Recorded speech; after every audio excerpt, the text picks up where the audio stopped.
being here this afternoon. It's a real treat to be in this room and to be able to engage in conversation on these topics. To piggyback on Father Manning's primary two questions. Number one, how does my discipline protect the inviolable dignity of every human person? And number two, how does my discipline promote being more responsible for the other, my brother and my sister's keeper? The first urgent problem Gaudium et Spes deals with in part two of two parts of the document is marriage and the family. And so I've been assigned to unpack this thematically a bit. And I want to begin with the stapled handout, which first reorients us to the logic of the Heritage series within the Gen Ed curriculum. So I just want to highlight this again to see the foundation that's built and how we build upon it. So first of all, new as of this year, in our introductory theology course, which every undergraduate student has to take at some point during their time at Walsh, we've now devoted 4 weeks of the course to exploring the various themes of Gaudium et Spes, 4 consecutive weeks. So in 106 we get an intro to Gaudium et Spes, a thorough intro, which then will lead into the H1 courses, which ask why are we here, the challenges to the present age, identifying the challenges in the world today, these H1 courses, through a multidisciplinary approach and through multiple perspectives, looking at what exactly the challenges are. This will then lead to the H2 courses, H2A and H2B. Once the challenges are identified, to look especially to the wisdom of past ages in order to approach these challenges by both faith and reason, as Father Manning mentioned today. So H2A will probe into the Judeo-Christian heritage. And H2B, to what we might call the secular Western intellectual traditions. So this is building a foundation upwards to the capstone course, or the H3, which several of you said you're teaching, and ask where ought we to be going, turning our attention to the future, bearing the past and present in mind, and looking to solve problems creatively, interdisciplinary way, to solve the problems once all this work has been done, building a foundation. Logical sequence, logical progression. And it's important to understand the integration of this series of courses. On the other handout, we have on one side this rubric, the Gaudium et Spes Heritage 3 Signature Assignment rubric, also new to the curriculum this year, which was developed by the ad hoc committee for this, or the task force for this, to develop this, which I was a part of. And to look at this rubric, you see it also has a logic to it in terms of its criteria. And I'd like to illuminate those back to the stapled handout here, where you have kind of concentric circles, beginning with that referring to the human person. What is it to be human? What does this term personhood mean? To understand this in the most critical way possible, this is the first task, the first criterion, to understand the inherent dignity of the human person, the value, the sanctity of human life. And so we see, this is the first task, to explore what is meant by human personhood, human dignity, and all of these criteria are always to be examined in the light of the gospel of Jesus Christ, including church teaching. So, beginning with that criterion, moving into part 2, the common good, inquired into how to act justly and even above justice to build a civilization of love. Moving from the individual to the society, the common good, coexistence of freedom, things like this. And finally, it's moving into this last criteria, the situation of the people in the modern world, and specific questions in applied social ethics. So this all is to say that we can not jump to the human situation in applied social ethics without first building a foundation of what we would call theological anthropology. Break down these terms because they're not used that frequently outside, say, theology, but should be. So, theological, we have two Greek terms, theos and logos. Similar to biology, psychology, sociology, the science of something, in this case, God. Theos, science of God. Anthropology, you see the same suffix, logos, science of, anthropos in Greek, the human person. So understanding the human person in relation to God and not detached from God. Everything that this term God signifies philosophically, theologically. The infinite possibility, perfection, love, the first cause, the final cause of the universe. All these heavily philosophically laden terms, but very important. If we don't take time to build this foundation in theological anthropology, understanding the human person, then we will probably miss the mark in proposing various solutions to these ethical dilemmas we face. So that's the point of this whole build-up from the Heritage series. It makes such sense.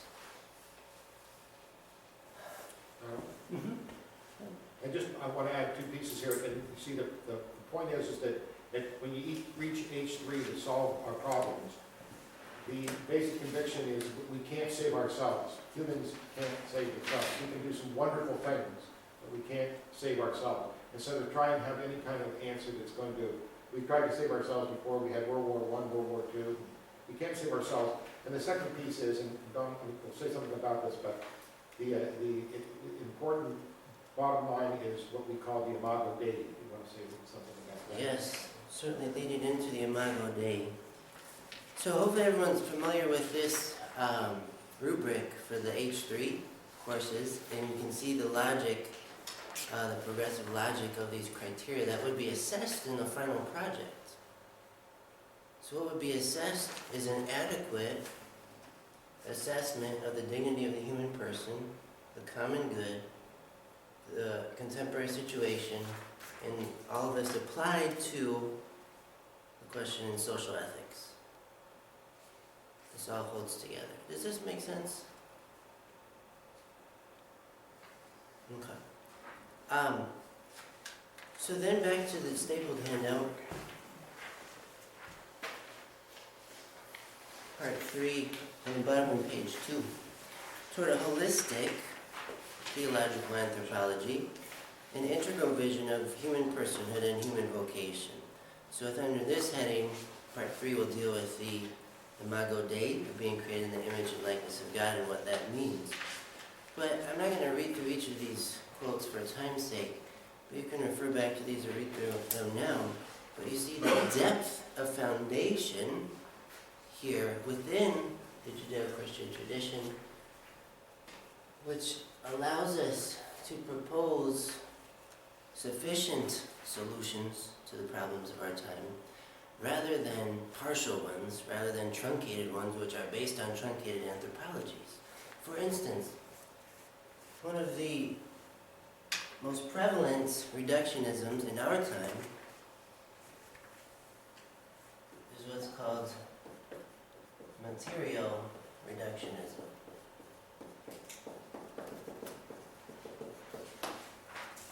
And this may be reinforced by a truncated curriculum. For instance, what's known as STEM. Science, technology, engineering, mathematics.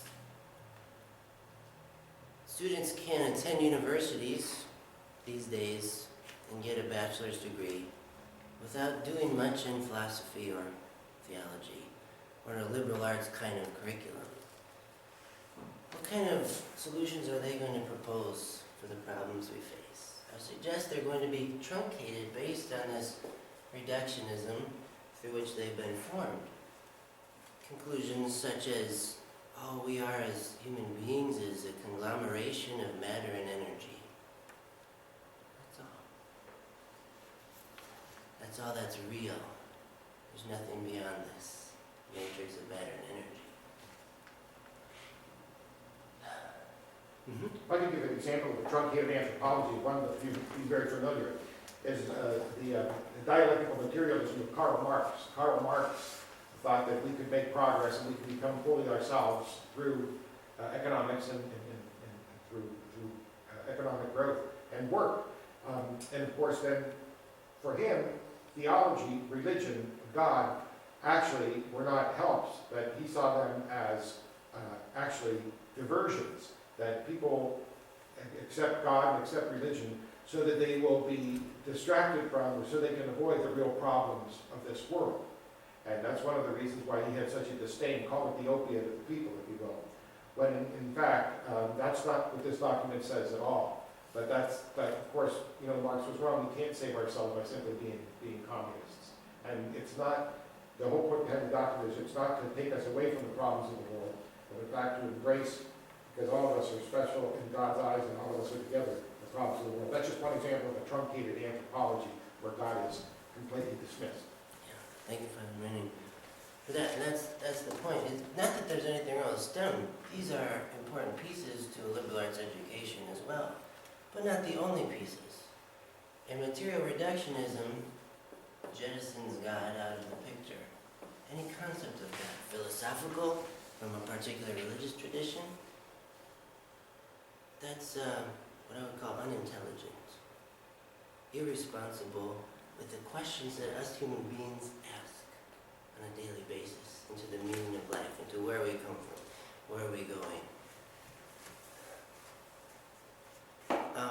So, a critique of this sort of thing and showing how this builds an adequate theological anthropology. So, a holistic view of the human person according to the principle of totality, personalistic norm. You can read more on that later. According to your interest. Part B, love. This is really the predominant theme of Gaudium et Spes. This language of love, understanding what it is to love as becoming a sincere gift of self. The language of gift. To make of oneself a gift for the other. All of one's energy, all of one's self, all of one's body, resources. And there's a prime example of this act of making a sincere gift of self in Jesus of Nazareth. So in paragraph 22 of the document, it reads, in reality it is only in the mystery of the Word made flesh that the mystery of humanity truly becomes clear. We have a God-man in Jesus of Nazareth who gives himself to the point of abandonment on the cross. And further, in paragraph 24, if human beings are the only creatures on earth that God has wanted for their own sake, they can fully discover their true selves only in sincere self-giving. Sincere self-giving. So this is all part of understanding a holistic theological anthropology in light of the gospel of Jesus Christ. It's to understand oneself as being called to love. Called to give of oneself freely, totally, faithfully, fruitfully. And so this all leads then into marriage. What is the meaning of marriage? Based on sexual complementarity, based on being created in the image and likeness of God. These quotations refer to this. It goes back to Genesis chapter 1, verse 27. God created humankind in the divine image. In the image of God, God created them. Male and female, God created them. That's to say, to exist as a man or woman is to exist in such a way that I don't make sense on my own. My body is in reference to an otherness. My body speaks the language of gift in and through my sexual being. And I understand this through my rationality. Another quote here from Pope Benedict XVI, first encyclical entitled God is Love. God's way of loving is the measure of human love. So God's way of loving is revealed in Christ and all the saints. Further, the last piece, rights and responsibilities, based on marriage and the family as the living and fundamental cell of society. As the family goes, so goes society. We read paragraph 51 of Gaudium et Spes. God, the Lord of life, has entrusted to women and men the noble mission of safeguarding life, and they must carry it out in a manner worthy of themselves. Life must be protected with utmost care from the moment of conception. Abortion and infanticide are abominable crimes. So it's understanding that as human beings we bear great power, and with great power comes great responsibility. Spider-Man. Very true. With great power comes great responsibility. We only maintain our rights to the degree that we act in responsibility one for the other. I have a quote here from Jewish philosopher Emmanuel Levinas. The more I am just, the more I am responsible. One is never quits with regard to the other.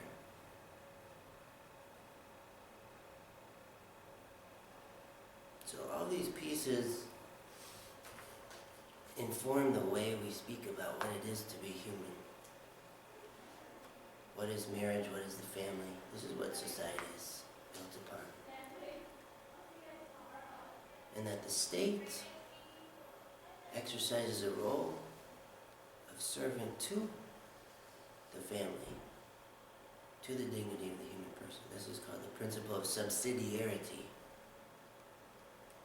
It's the role of the state in a subsidiary fashion to help to safeguard these first, most fundamental principles of what it is to be human.